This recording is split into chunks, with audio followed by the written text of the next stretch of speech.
ఒకసారి నాగేశ్వర రాయలు గారు ఏంటో మీ నాయకుడు బొల్లా బ్రహ్మనాయుడు గారిని అడగండి. బొల్లా బ్రహ్మనాయుడు గారిని ఇప్పటిదాకా నాగేశ్వర రాయలు గారు అంత టీము వర్క్ చేసే వాళ్ళు ఎప్పుడు కూడా దొరకలేదని చెప్పేసి ఈ బొల్లా బ్రహ్మనాయుడు గారు ఎన్నికల్లో బొల్లా బ్రహ్మనాయుడు కన్వెన్షన్ లో ఒక సమావేశంలో కూడా చెప్పారు. నాగేశ్వర గారికి ఇంకో విధంగా ఉంటుంది అని అంటున్నారు. ఏంటో మరి బరాబర్ చెప్తున్నా, ఆయన్ని కాదు కదా, ఆయన నీడ కూడా మీరు తాకలేదు. ఆయన వెనక ఉండే వ్యక్తులంతా పిల్ల బచ్చా కాదంటారా? ఎవరైనా కనబడుతున్నాను మీకు?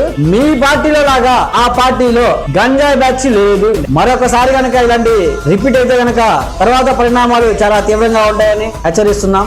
వారి యొక్క అమ్మగారి కొరకు పెన్షన్ కొరకు బొల్లా బ్రహ్మనాయుడు గారి దగ్గరికి వెళ్ళి పెన్షన్ కావాలని చెప్పి అభ్యర్థించారన్నారు. నిరూపించండి, వచ్చినట్టు మీ ఆధార్ ఏంటంటే నిరూపించండి. ఆఫీస్ ఉంది, సీసీ కెమెరాలు ఉంటాయి, ఇవన్నీ నిరూపించండి. ఆధారం నిరూపించండి. మీరు నిరూపించాలి. మీరు గనక ఇవన్నీ కూడా సాక్ష్యాధారాలతో మీరు ఎప్పటికి రమ్మన్నా అప్పుడు చర్చకు రావాలంటే మేము సిద్ధం. మా నాయకుడు కూడా రాడు, నాగేశ్వర రాయలు గారు కూడా రాదు. ఆయన తరపున ప్రతినిధిగా మేము వస్తాం. చూపించండి మీరు.